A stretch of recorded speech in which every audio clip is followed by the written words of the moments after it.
Hello guys, welcome to a new video from the channel. This time we check how to change Google payment account. So let's start. So first let's go to settings and then let's scroll down and let's go to Google. Just select Google, okay, here.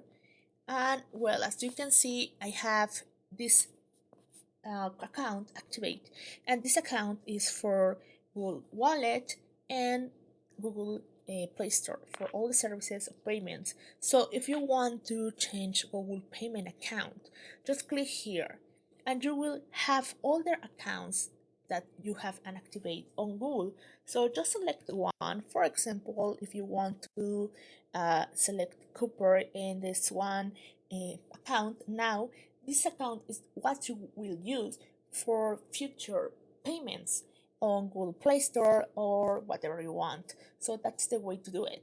So if you want to delete an account, you can do it by manage accounts. But if you only want to change the account, that is the way to do it. So guys, I hope this helps you.